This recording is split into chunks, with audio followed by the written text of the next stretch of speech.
Today I'm going to show you how to make bias loops like the ones you see on the back of this gown. There are two different methods. Neither one of them is better than the other. It's just a matter of preference and materials that you might have available to you.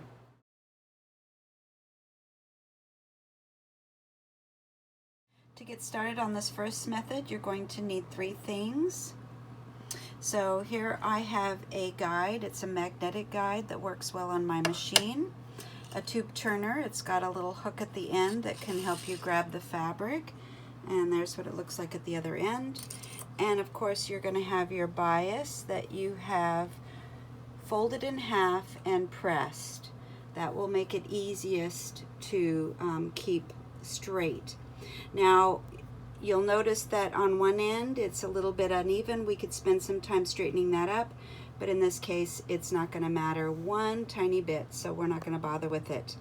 Once you have these three things, then we're ready to get started. So the first thing I'm going to do is set my guide, and in order to do that I've got my needle in the down position, and I want mine to be sewn at 1/4 of an inch. Now pushing my seam gauge up against the needle that is in the down position, I can see that 1/4 of an inch is just slightly inward of this break in my machine.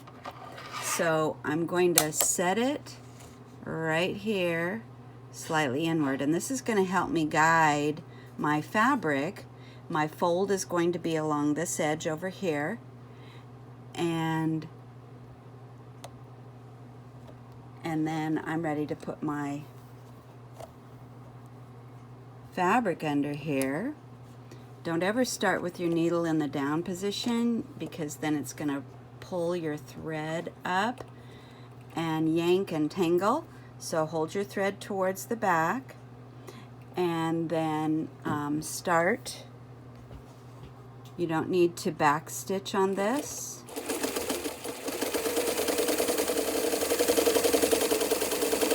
You do want to use a fairly small stitch that allows your thread to stretch with your fabric. So the more stitches, do you see it? Do you see those ripples right there?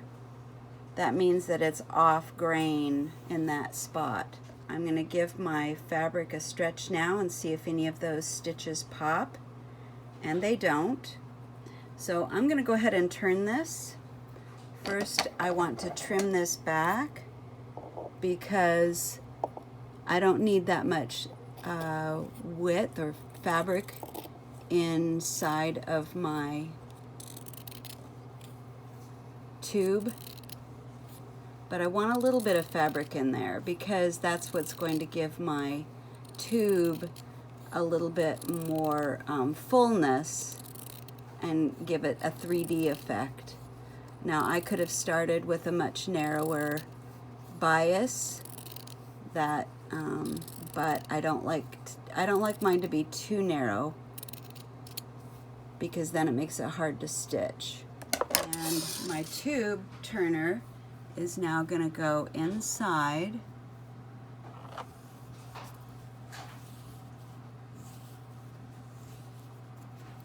and I'm going to grab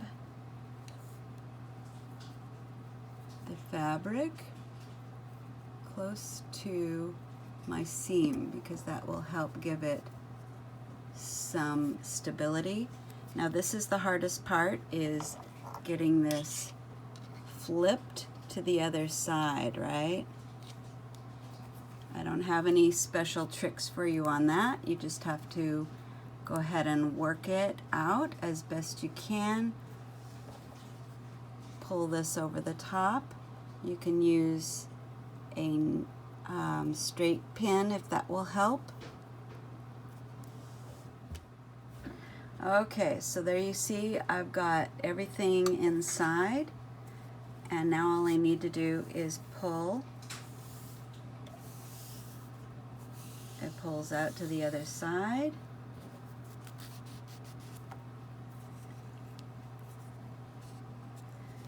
And unattach it, and there you go. You can see that it's doesn't lay perfectly flat, and that's because my bias is off grain. But for our purposes, it's going to be good enough. Now this little bulk down here at the end, you can pull this out if you want to. I tend to just cut it off to save me some time. So there you are. For the second method, you're going to need 3 things again. I have a zipper foot here. I've got a 1/4 inch cording that is longer than my bias strip that I need to turn. That's all I need. We're ready to get started. So I have my zipper foot attached to my left, and I've pinned my cording to the inside with right sides together. Of course, if you were doing piping, it would be wrong sides together. I've got my first stitch in here. I don't need to back stitch, but just to hold that in place. Now I've got my needle out. If I was making piping, then I would be doing wrong sides together, right? So here we go. I'm using this cording as a means, as a guide, rather than the foot that I used, or with the guide, the magnetic guide that I used last time. So this one's a little more wobbly because I've got this silky fabric and I'm trying to keep my edges together. So I've got a lot more things going on, a lot more things to kind of pay attention to as I stitch. So this one can be a little bit more tricky, but it also might be a little bit easier to turn. It just depends. You should try them both and see what you think. You'll notice that I don't back stitch again, and that's because I'm going to be cutting these into little pieces. I do have to do one more stitch at the end. I'm going to cut my threads, and I'm going to cut my cording off too, because I need to stitch right here at the end. Okay, so I've switched my foot back to my standard foot. I've got my end cut, which is going to help me turn. I'm going to put the whole thing under here, and then I'm going to do a zigzag lock stitch right here across all these layers to kind of hold everything together,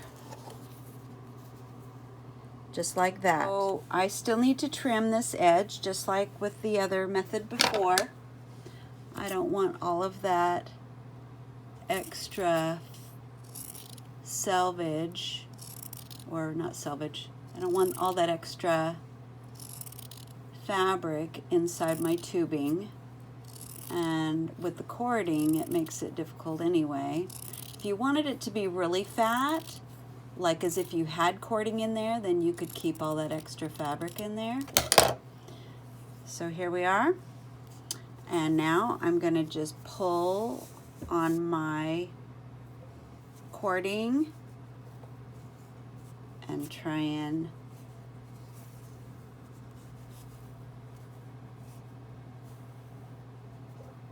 get this to turn. As a result, it's just a matter of pulling the fabric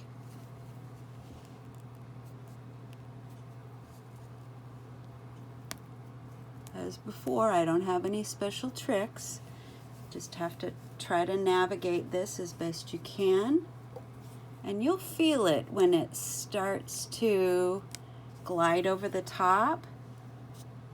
There, it just went.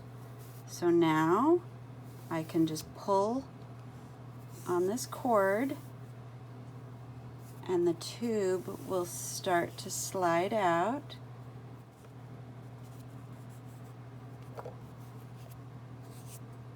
And there it is.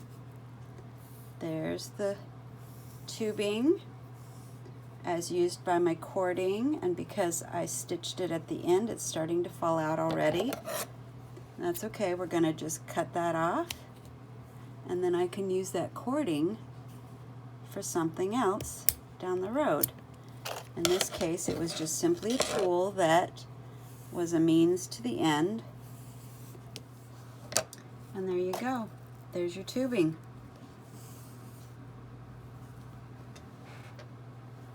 There's one way.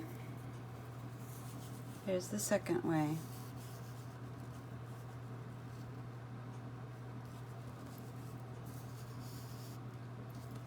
Same results. It's just a matter of preference.